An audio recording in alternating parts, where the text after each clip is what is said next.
An absolutely perfect fall afternoon for football, and we are under bright blue Colorado skies at Empower Field at Mile High in Denver. Just a short time ago, sounds loud enough to reverberate across the Rockies. They're ready for football in Denver as the Broncos get set to do battle with Derek Carr and the Las Vegas Raiders.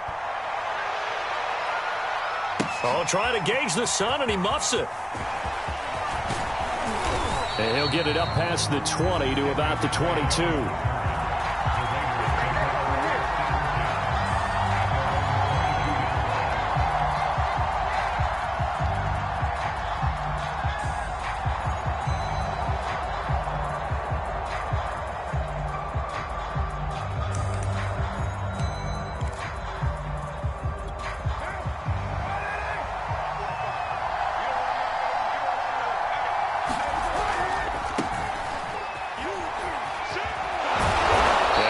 Solid gain of 9 before being brought down. Second and right at a yard. Second down, Jacobs once more. And he'll bring it up here to right at the 40-yard line. And there's a typical run by Josh Jacobs, one where as a defender, you have to make a decision about how you approach him because he's awfully physical with the ball in his hands. 12 touchdowns on the ground last year after 7 as a rookie, and he was a 1,000-yard rusher in each of his first 2 seasons. Wouldn't surprise me with enough touches, he could easily crack the 1,500-yard mark. Back-to-back good plays have him on the move on first down. Here's Carr to throw. Got a man open. It's Darren Waller. And taking it across midfield and inside the 45. A Raider first down, 17 yards. Carr now to throw. Eluding the pressure right. And this will be incomplete. Physical play on the football there, and it's second down. Brandon, we saw these defenders flying to the football in their win last week, and nothing has changed. They're still moving around quickly and forcing incompletions.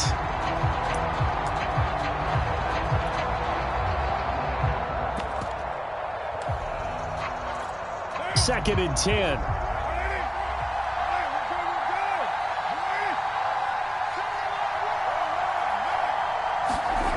Carr going to throw. He'll find his tight end. That's Waller. And this is going to be another first down as they'll make the tackle at the Broncos' 32-yard line. It's a gain of 11 yards that time, and it produces a new set of downs. He'll let this go deep for Ruggs. Into a double team, and it's intercepted. Picked off by Kareem Jackson. And he'll be stopped shy of the 15 at the 14-yard line on the return. Remember, Charles, this is the #1 defense in the NFL, and they prove their mettle here, forcing the turnover on the opening possession. And sometimes when you play a team that has that reputation, it's earned it by their play. The psychology is, okay, they're #1. They have to prove it to us, and they tried to attack. They found out that that ranking was real. And if history is any indication, when this defense gets off to a good start, look out. Yeah, their offense plays off of them awfully well, too. They'll run. This is Melvin Gordon. And not much to speak of. Call it a 1-yard.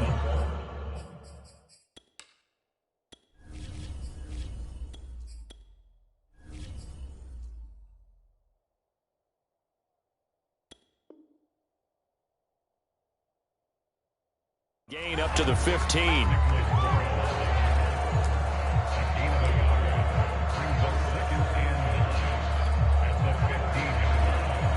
The run only got a yard. Here's second and 9.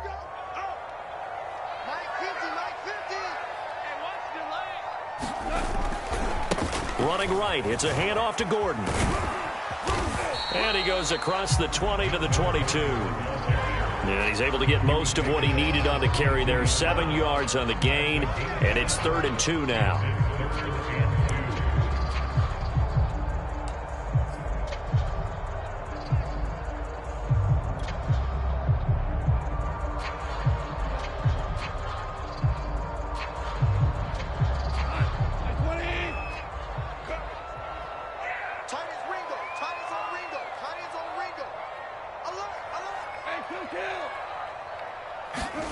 Play action. It's gone.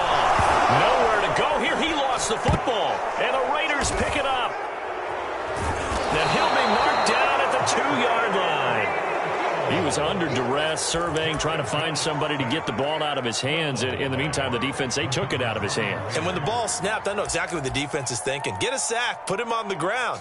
But when you can also knock the ball free while doing so, oh, there's the bonus for you as a defender.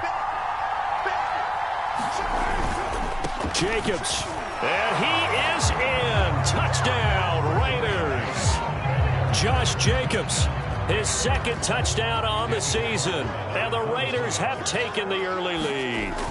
He had the option to hand that football off. I think it's safe to say that he made the right decision. That was a heck of a run. It certainly was. And when you mentioned the option, most people think the quarterback's not going to keep the ball. You know, in the NFL, that's usually not the recipe for being around too long. So when you do keep it, it often surprises the heck out of a defense. And he nearly broke that for more, but as it is, still a good return. They'll start the drive right around the 37.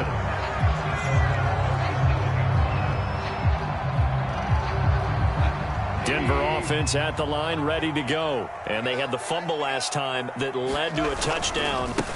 That's a no-no. We'll see what they do here this go-around. A big no-no. Put that in capital letters. Turning it over, the other team takes it down and scores. That can be a deflator for a football team. Now it's up to the offense to get back out on the field and pick things up. You know, they're out there. We'll see if they can pick those things back up. They'll fake the handoff. Now Goff. And that's going to wind up incomplete. However, we do have a flag down. Let's check in with our referee.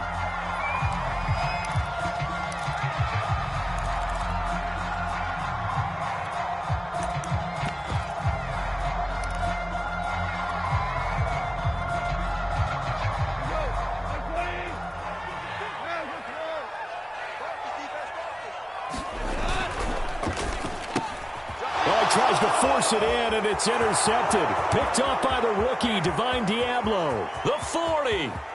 Past the 20. That's just the start, baby! And he takes this one back into the end zone, and the Raider defense delivers a score. They were in a very good position to come up with a go-ahead score there. A really good drive. Instead, it turns into 6 points going the other way. Psychologically, I don't know what that's going to do to them. So as a coach, you're looking at that as at least a 10-point swing, right? Because they had the field goal in their back pocket. They certainly did, and you're right. At least a 10-point swing, maybe more. Well, from deep in the end zone, he's going to bring this out. And only able to get this to the 19, so probably should have opted for the touchback.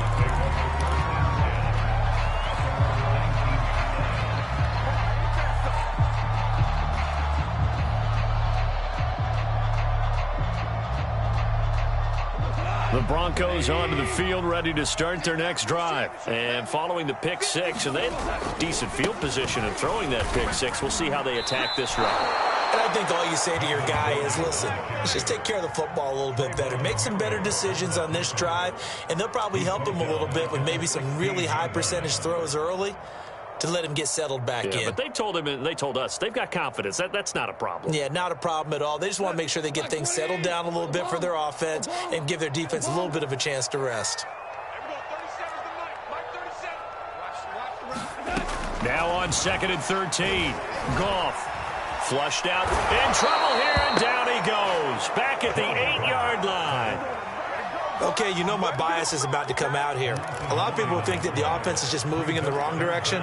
I'd say they're moving in the right direction because the defense is pushing them back. Former defensive guy. Now, as a quarterback, 3rd and long, you really got to rally the troops here, don't you? Yeah, you do in a big way. And what else do you have to look out for? More pressure coming at you because it seems to be working pretty well.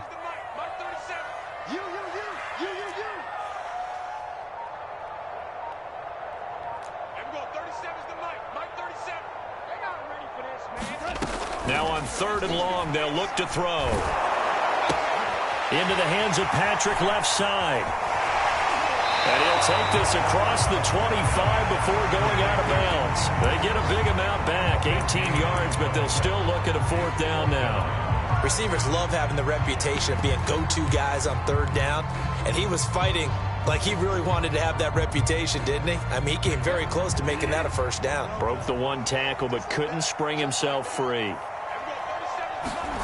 4th down, they're going. Bridgewater. And he'll be touched down here, but not before he does pick up the first.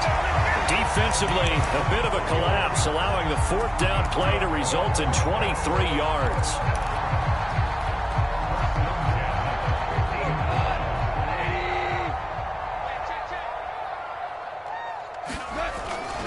Now Gordon on 1st down. The tackle made by Nicholas Morrow. So, Charles, you look at this offense, what a start to the season. 5 wins without a loss. When do you think that you start believing that maybe you're in the midst of something special? Well, you and I both know every head coach never wants that thought to creep into a locker room. But the truth of the matter is, not quite at this time, because if we look at the Steelers in 2020, they're a great example. Remember, they started 11-0, then lost 5 of 6 and went out in the first round. I think if you get toward mid-November, the Thanksgiving time frame, and you're still doing this, that's when things start to get real for a ball club. Nowadays, quarterbacks don't mind throwing into coverage because of the confidence they have in their receivers to come down with the ball. But sometimes you have to be careful you don't get too confident and throw an interception. Throwing on 3rd, Goff. Left side here, that's the tight end Fant.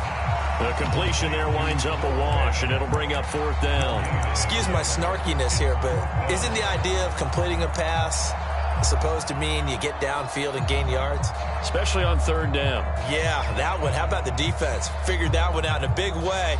Yeah, they completed it all right and lost yardage. 12-0 the score after 1 on EA Sports. Now the Broncos are going to call the first of their timeouts. They'll have 2 remaining as we step aside here in this 2nd quarter.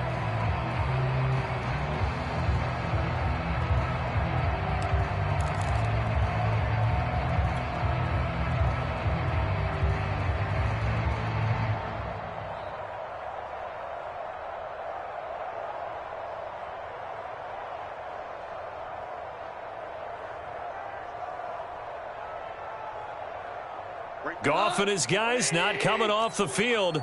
They're going for this. The Raiders going to use one of their timeouts.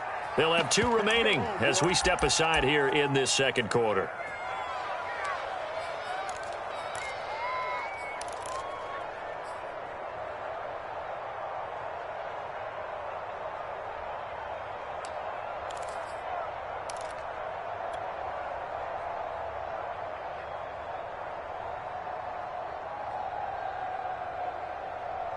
They'll break the huddle here and go for it. This is 4th down.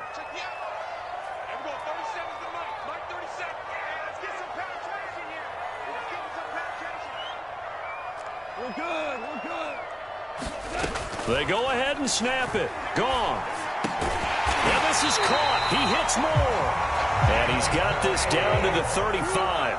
A gutsy call. Turns out to be a good one, though. 1st down on a pickup of 11. They'll give it to Gordon out of the shotgun. And they're able to get this one past the 30 down to the 25. 10 more there and another 1st down.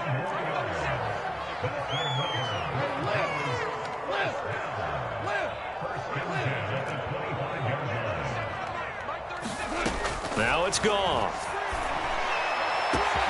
And he's got his tight end Fant. Touchdown Broncos.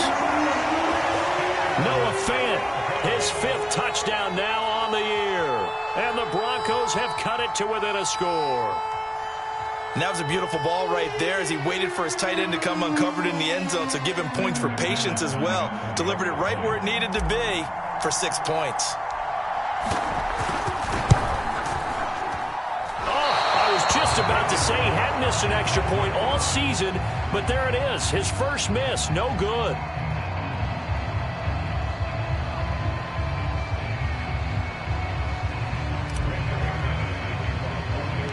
Now he's back out there to boom this one away, maybe with some frustration after the PAT miss. Now to return it, here's Kenyon Drake. And a nice job there on special teams to limit him to inside the 15 as he's dropped at the 14.